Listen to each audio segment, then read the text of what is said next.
Going out there and searching for purpose doesn't mean going out there with a set of binoculars and washing around trying to find something that will resonate with you.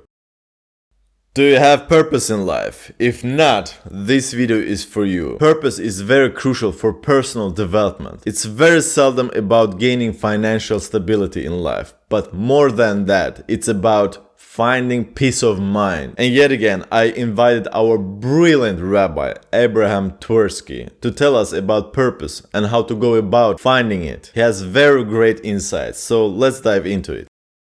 I think it's important for a person, in order to have a feeling of self-worth and a feeling of self-esteem, to have a purpose in life. Living a purposeless life, so what kind of significance is that, right? And tell the story of two vagrants who were arrested for loitering, right? And the judge asked one guy, "What were you doing when you were arrested?" He says, "Nothing." He asked the other one, "What were you doing when you were arrested?" He says, "I was helping him." If you're helping somebody who is doing nothing, you're doing nothing, right?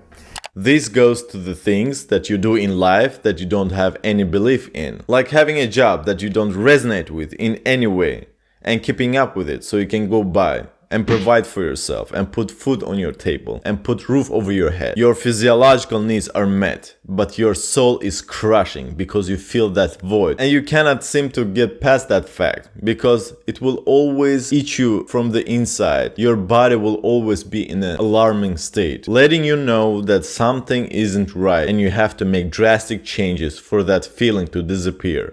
And I think if we have this kind of domino thing where everybody's helping everybody else, but nobody has an idea of what it's for. So I think we have to have a sense of purpose. And this may be where religion comes in, that religion says, no, the world wasn't a big accident. It was created for a purpose. And if you don't know what that purpose is, investigate, right?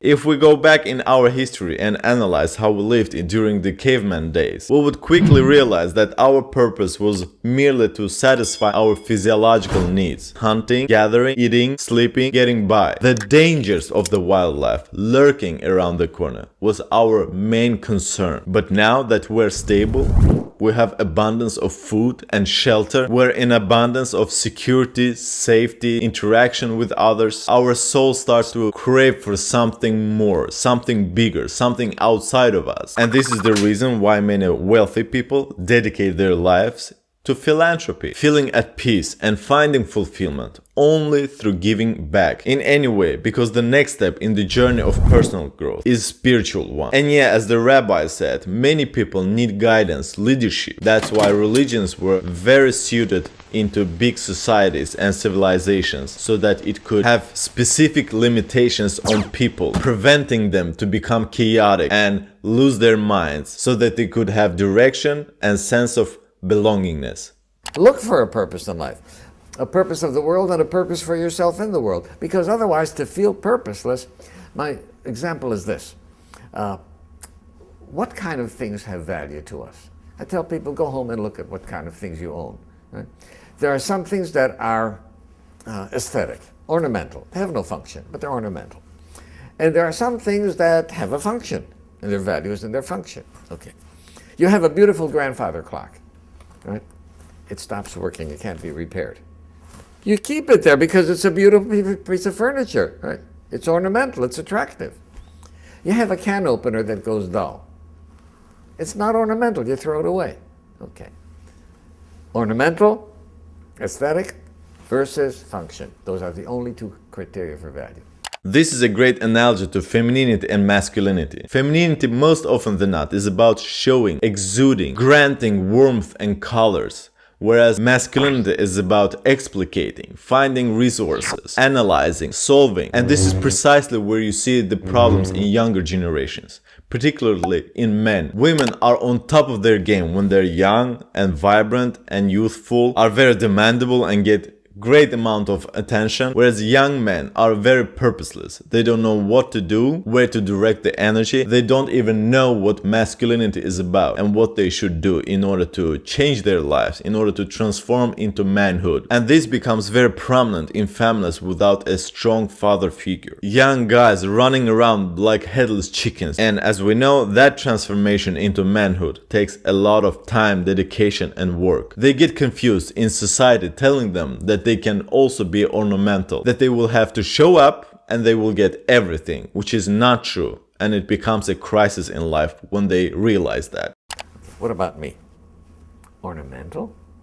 I look in the mirror and I realize, no, not ornamental.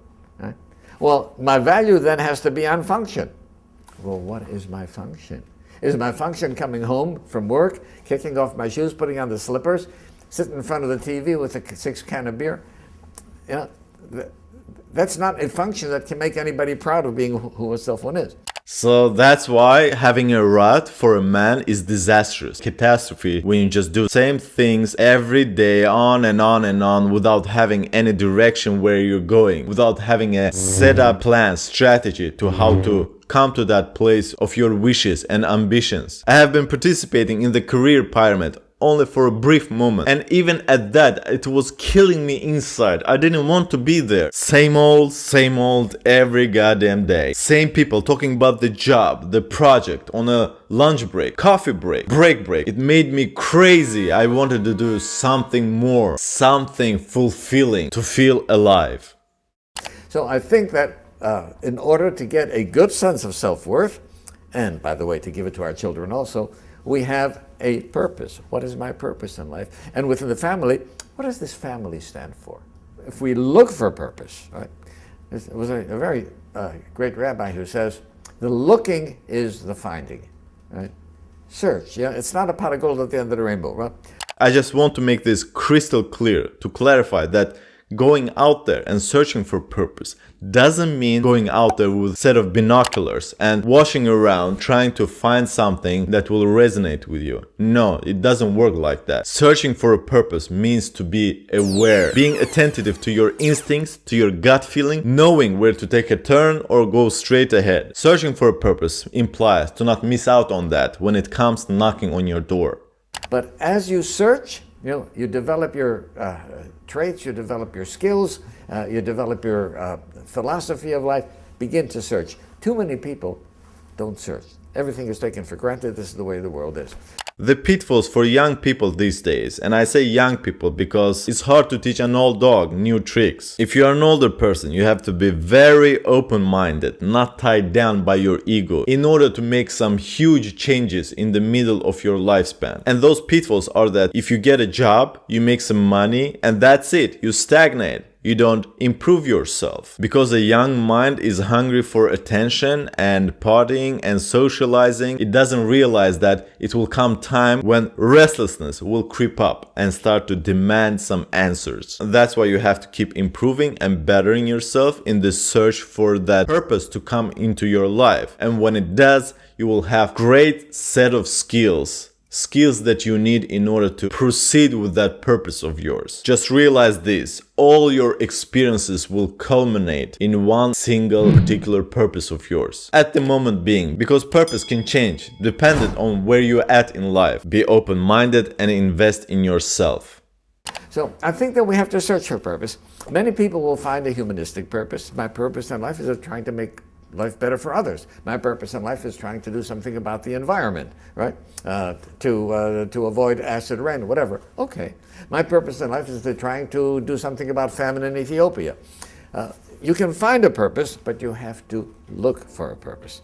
Too often, people just go along, traveling along from day to day, without giving any thought into purpose.